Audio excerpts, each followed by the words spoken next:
Buenos días para todos, espero que hayan tenido un buen fin de semana, y esperando que tengamos una buena semana, y cuidándonos, comenzamos nuevamente. Bueno, la semana pasada,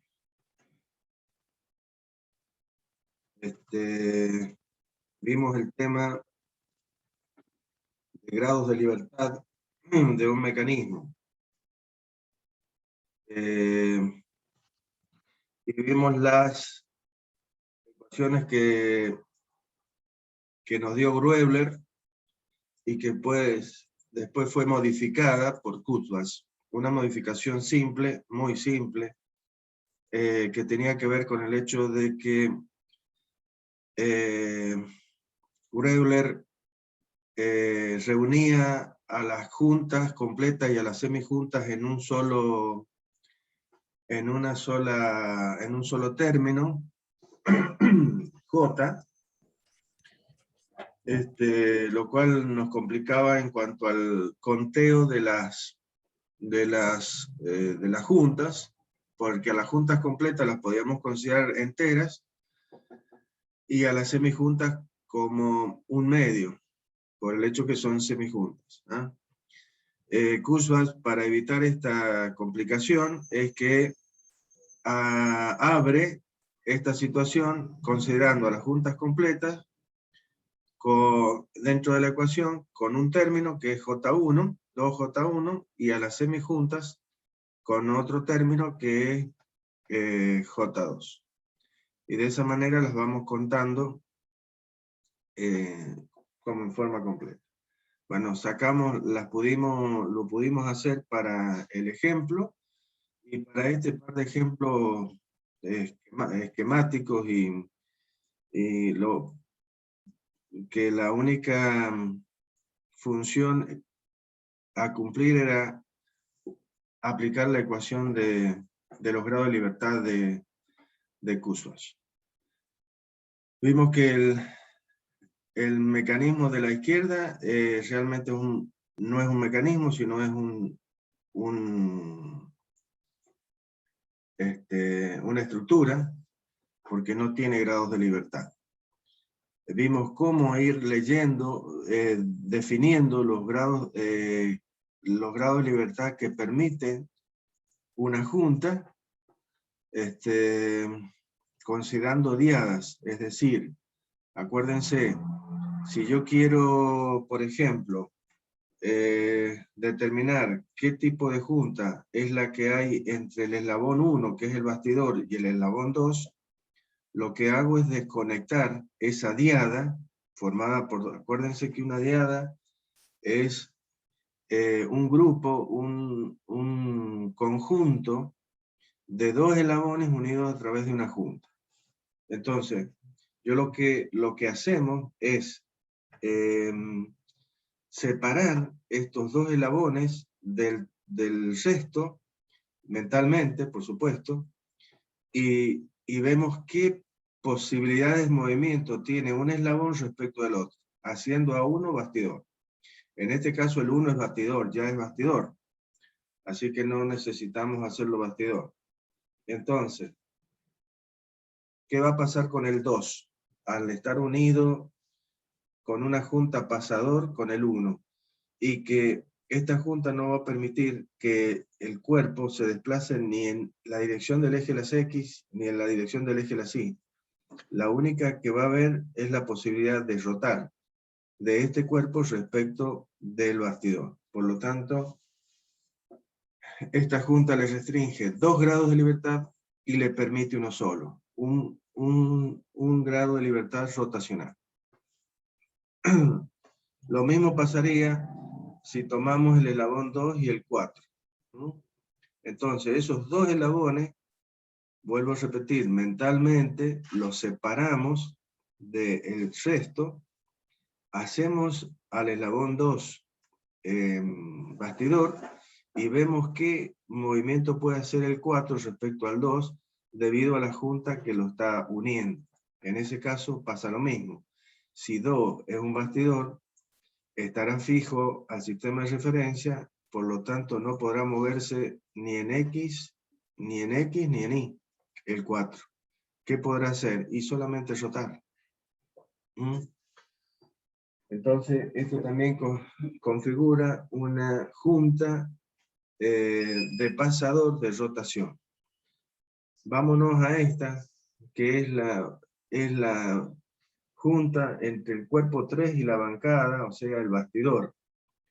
Bastidor, bancada, es exactamente lo mismo, son sinónimos de lo mismo. Normalmente decimos bastidor. Bien. En la unión entre el eslabón 3 y el eslabón bastidor, ¿qué va a pasar si nosotros separamos a esos dos eslabones del resto? ¿Qué puede hacer el eslabón 3 respecto del eslabón bastidor? Y en ese caso podría desplazarse en X tranquilamente, no se puede desplazar en Y porque lo evita la bancada o bastidor, y puede rotar tranquilamente porque tiene una forma que es una figura redonda que le permite rotar al cuerpo 3 respecto a la bancada. Por lo tanto, esta junta es una semijunta porque permite 2 grados de libertad y restringe uno solo. Bien, y lo otro que teníamos que tener claro era el orden de la junta. Acuérdense, yo les había dicho desde el principio que el orden de la junta no tiene mucho significado sino cuando tenemos en cuenta los grados de libertad. O sea, el orden de la junta tiene que ver con los grados de libertad. Cuando nosotros contamos la cantidad de juntas y dijimos que el orden de la junta era el número de eslabones que llegan a la junta menos 1. Entonces, si acá esta junta llegan 2 eslabones, el orden de esta junta es 1. Es la más simple que puedo tener. La unión de 2 eslabones, nada más. En cambio acá llegan 3 eslabones. Entonces el orden de la junta va a ser 2. Porque será 3 menos 1, 2. Esta junta la tengo que contar doble. Esta es simple, 1. Esta es doble, 2. Para cuando tenga que contar las juntas completas. Lo mismo pasa en esta junta entre 3, 4 y 5. Y esta es una junta completa deslizante. Acuérdense que yo les dije que normalmente se esquematiza de esta manera. Si bien tendría que tener otra rayita acá, en el otro lado de este bloque, que indique que este bloque puede únicamente desplazarse en la dirección que le indica la guía. Normalmente lo que se hace es, como ya se sabe que esto es una corredera, y que este bloque no puede girar, no puede rotar, se lo indica con una sola línea, con rayitas indicando que esto es una bancada. Bien. Esto ya lo hicimos la semana pasada, cómo contar, llegamos a que este mecanismo de la derecha era mecanismo, ¿por qué? Porque la ecuación de Kurzbach nos daba grados de libertad igual a 1. Quiere decir que si yo ingreso con un motor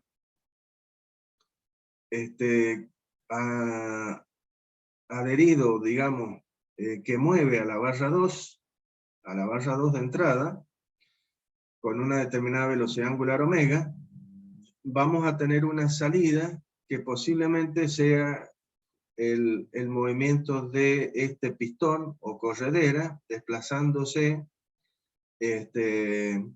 respecto a la bancada. O podría ser que nosotros ingresemos con el movimiento por el pistón o corredera y hagamos que este eslabón 2 esté rotando con una determinada velocidad angular. Bien. Perfecto.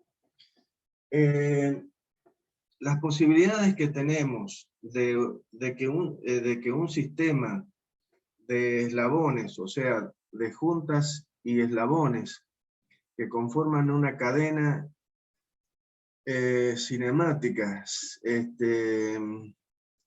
tenga carácter de mecanismo, de estructura o de estructura precargada, está relacionado íntimamente, o lo podemos determinar a través de la aplicación de la ecuación de los grados de libertad. ¿Por qué? Porque los grados de libertad de un sistema de eslabones nos van a decir cuál va a ser el carácter de ese sistema de eslabones conectados. Las posibilidades que tenemos son tres, como acabo de decir. Que sea mecanismo, si es que los grados de libertad que esto que nos da la ecuación es positivo, mayor 1 o mayor de 1. Si la ecuación nos da grado de libertad 0, quiere decir que eso es una estructura. Por lo tanto, si es una estructura, no habrá movimiento posible entre los eslabones conectados.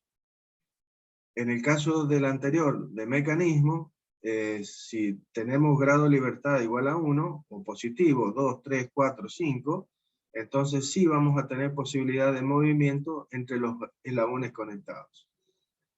Y la otra posibilidad es que tengamos una estructura precargada, es decir, cuando el número de grados de libertad que resulta es negativo.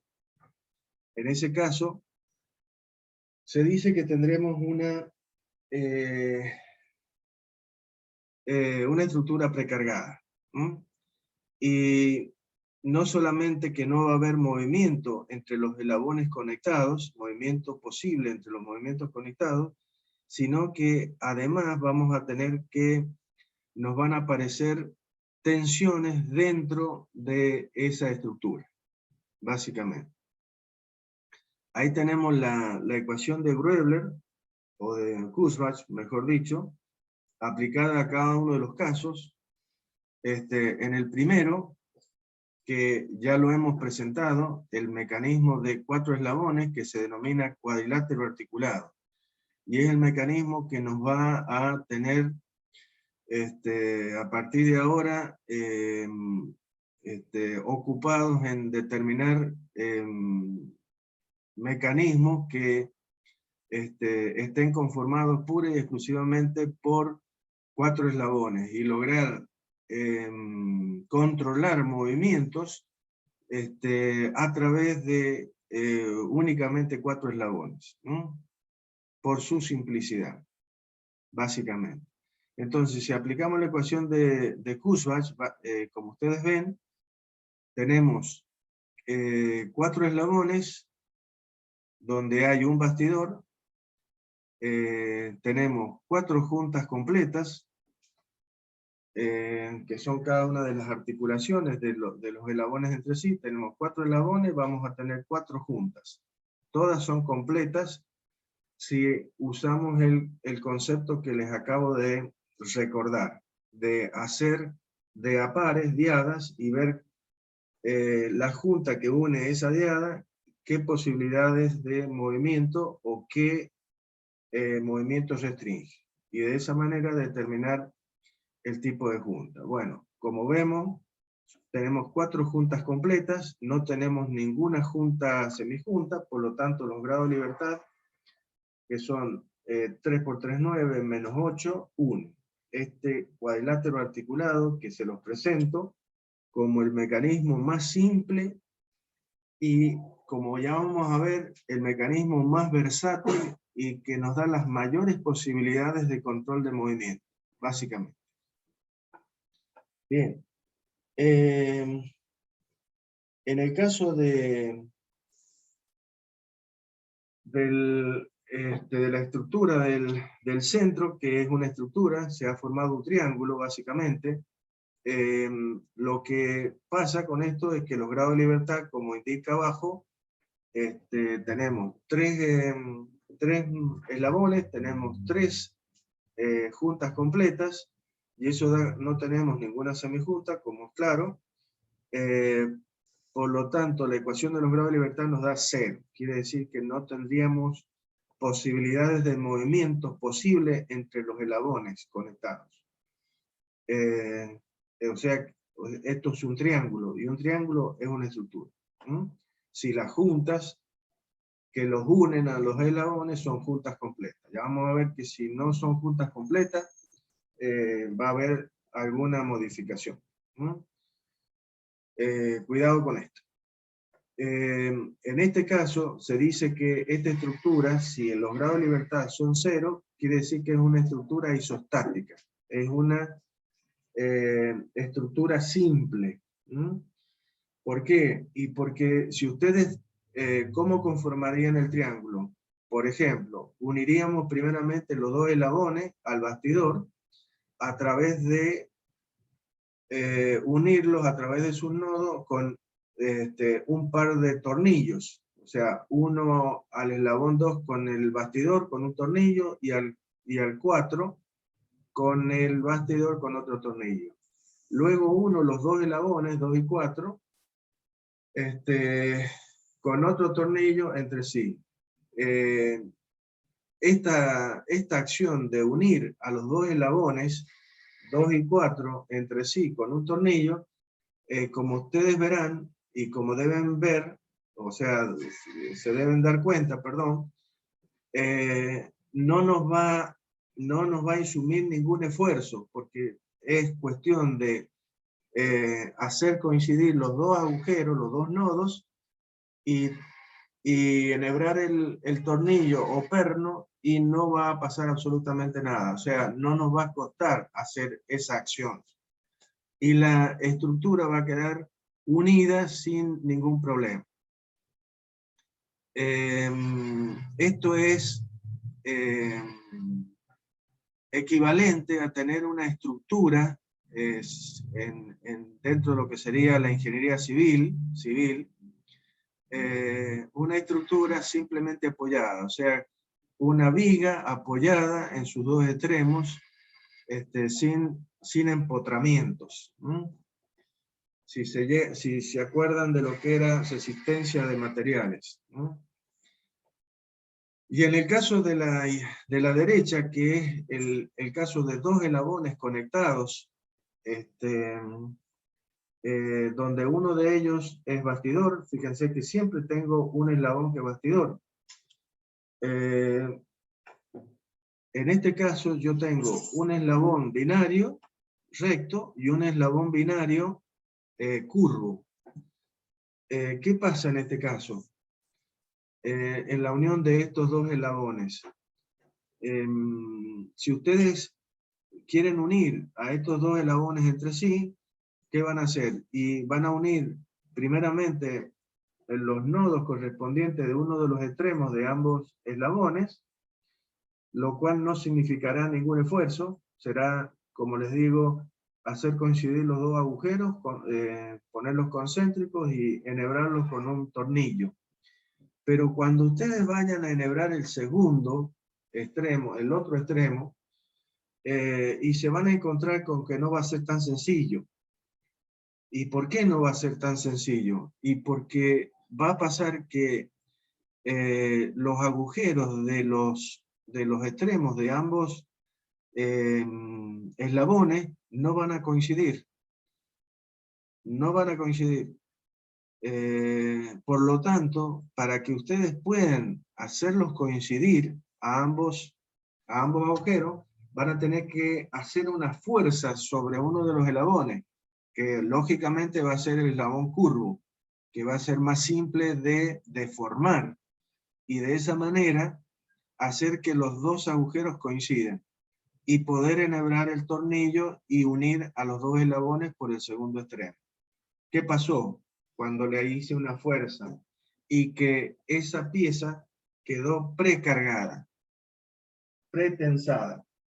Porque además de estar fija, ser una estructura, aparecen tensiones dentro de las vallas debido, o eslabones, vallas, eslabones, elementos, son todos sinónimos, que van a hacer que aparezcan estas tensiones internas en los eslabones. Por lo tanto, en este caso, a este tipo de estructura se le llama hiperestática. ¿Por qué? Y porque tiene más uniones, tiene más restricciones que las necesarias. Por eso nos da negativo. Generalmente en la ingeniería civil se le llama estructura indeterminada, básicamente, porque tiene grado de libertad negativo. Esto generalmente está relacionado, o este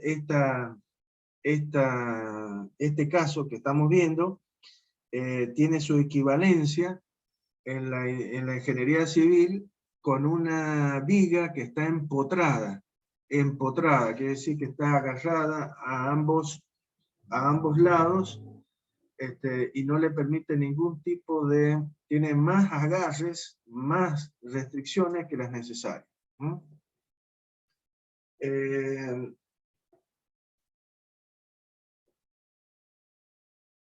El caso de una estructura precargada es simplemente el elemento sobre el cual deben estar sentados en este momento. Perdón, disculpen. ¿Qué es una silla? Una silla no es un elemento que esté donde son barras que están soldadas. Esto es equivalente a estar empotrado. O sea, no existe una unión giratoria entre las piezas, como en el caso del triángulo. El triángulo, de alguna manera, si bien no se pueden mover las piezas entre sí, pero cuando nosotros generamos el triángulo no tuvimos que hacer ningún esfuerzo. La estructura quedó libre de esfuerzos internos. No así con la estructura del lado derecho, que es la hiperestática. En la silla es una estructura hiperestática. ¿Por qué? Y porque todas las barras están soldadas entre sí. Por lo tanto, tiene más restricciones que las necesarias, ¿no? Básicamente. Bueno, esto básicamente ha sido recordar, esto tiene nada más que la misión de recordarle lo que es un mecanismo en diferencia con una estructura o una estructura precargada, básicamente. Desde ya que a nosotros lo que nos interesa son los mecanismos, o sea, los elabonamientos, las uniones de barras, cuerpos, a través de juntas, y que me permitan movimiento, me permitan controlar movimiento, básicamente. De eso se trata. Bien. Vamos a ver por qué dije yo en algún momento que la ecuación de Kurzbach, ¿no es cierto? La ecuación de Kurzbach o de Gröbler es una ecuación que tiene sus singularidades en cuanto a que tiene en cuenta, para determinar los grados de libertad del mecanismo, tiene en cuenta solamente la cantidad de eslabones o barras, pero no tiene en cuenta la forma o el tamaño que tengan esas barras. Eso da como resultado que obtengamos posiblemente algunos resultados que pueden llegar a ser engañosos, o sea, configuraciones de elabonamientos que si aplicamos la ecuación de Gröbler o de Kurzbach, básicamente, nos dé como resultado que es una estructura, y si nosotros a esa configuración le hacemos ligeras modificaciones, o modificaciones, vamos a hacer, no digamos que sean ligeras, sino que sean modificaciones, pueden darnos como resultado que esa misma configuración deja de ser una estructura para transformarse en un mecanismo. Acá les muestro dos ejemplos. Uno, digamos, que sirve prácticamente para mostrar esto, y otro que es muy utilizado en la práctica de la vida real. El primer caso es el caso del quinteto E. ¿Por qué se le llama quinteto E? Y porque son 5 eslabones, este eslabonamiento está conformado por 5 eslabones y tiene la forma de una letra E mayúscula, básicamente. Por eso se llama quinteto E. Si ustedes, fíjense que está formado por 2 eslabones terciarios, porque tenemos 3 nodos, y el bastidor podría haber puesto otro triángulo, pero para ser más, para mostrar que nosotros podemos generar tantos bastidores como se nos ocurra, aunque todos estos bastidores conforman un solo bastidor, ¿no? Estos 3 triangulitos son partes de una única pieza, ¿no? Básicamente, porque dijimos que cualquier máquina tiene un solo bastidor. Todos los mecanismos de la máquina están adheridos, están unidos a una sola estructura que denominamos bastidor. Bien, si ustedes aplican la ecuación de Kurzbach, tenemos 5 eslabones y como pueden ver, todas las juntas son juntas completas. La forma de determinarlo es de la misma manera que acabo de decir. No lo voy a hacer de nuevo porque nos lleva tiempo y no tenemos mucho tiempo.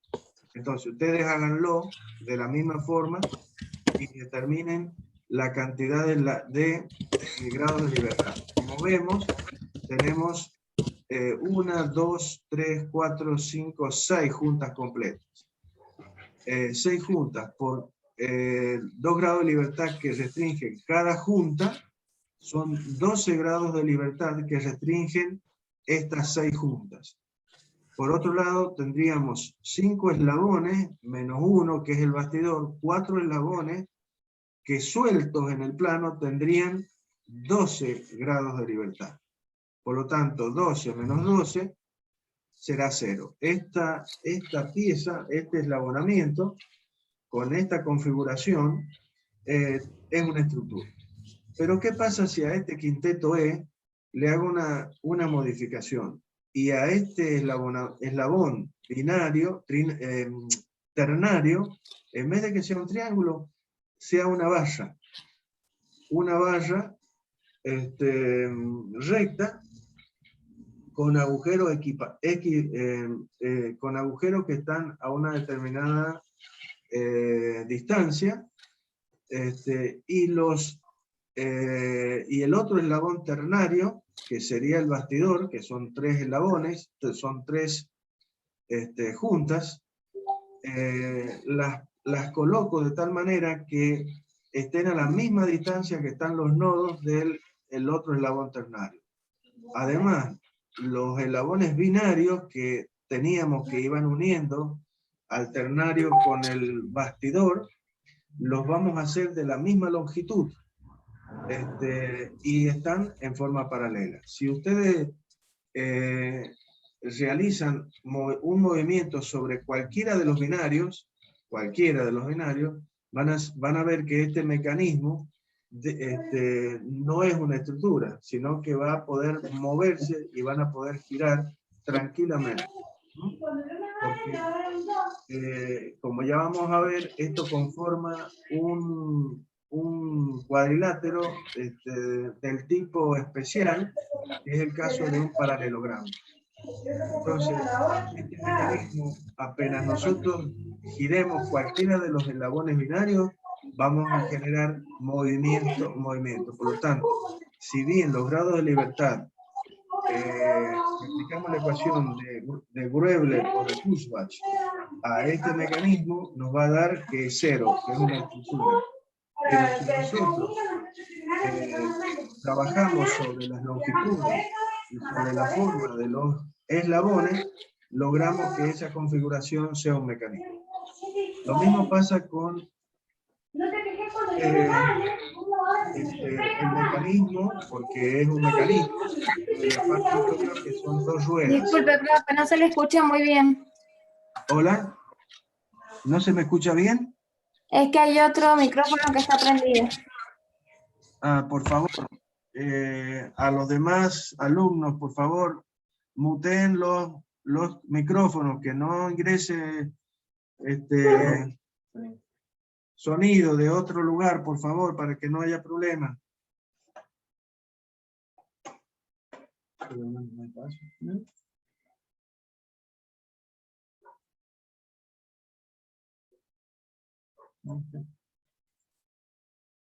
Bien.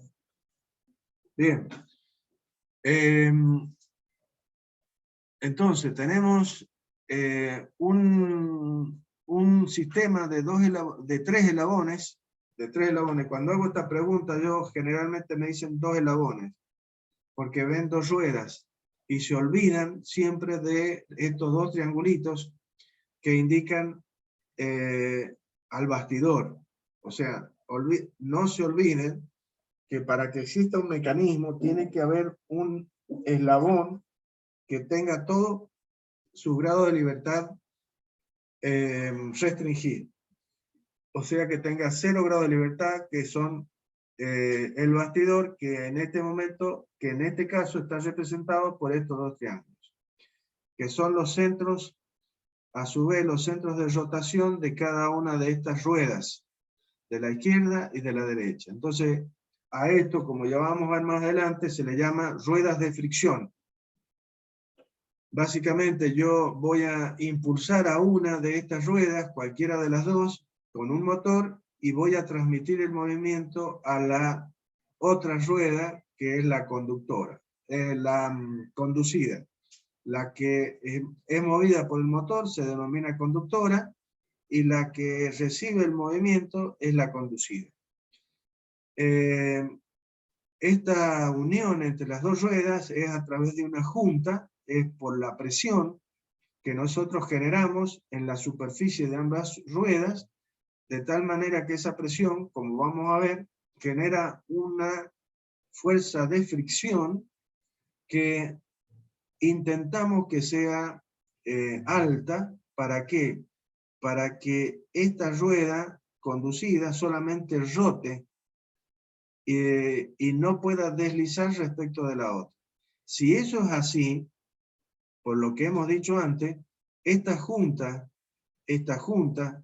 entre ambas ruedas será una junta completa, porque si ustedes rompen la junta que hay entre la rueda conducida y el bastidor, si aquí hay suficiente fricción, va a ser una junta de rodamiento. Acuérdense, esta rueda solamente va a poder rodar sobre la otra. Rodar, avanzando, pero rodando. Entonces, eso permite que haya una junta completa. Ahora, si esta rueda conducida, además de rodar, puede deslizar, o sea, puede deslizarse respecto de la otra, y ahí sonamos. Ahí tenemos dos posibles movimientos, la rodadura y el deslizamiento. Entonces ahí esa junta se transforma en una junta semijunta. ¿Ah? Entonces no debemos tener resbalamiento entre las 2 ruedas. Si así fuera, y si así es, porque así es en la práctica, porque no nos podemos permitir que haya resbalamiento ahí, porque si no generaríamos calor y eso la destrucción de ese sistema mecánico. Entonces, ¿cuántos eslabones vamos a tener en este caso? 3, porque son las 2 ruedas más el bastidor, 3. 3 menos 1, que es el bastidor, serían 2. 2 por 3, 6.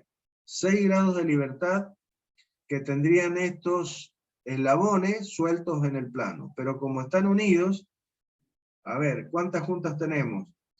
Entre la rueda y el bastidor tenemos una, y entre la otra rueda y el bastidor tenemos 2, y entre las 2 ruedas tenemos 3. 3 juntas completas. Por lo tanto, 2 por 3, 6. 6 menos 6, 0. Es decir, que este sistema de 3 eslabones, que son 2 ruedas más el bastidor, tiene 0 grado de libertad. Es decir, es una estructura según Kurzbach o Groeber. Y eso no es verdad.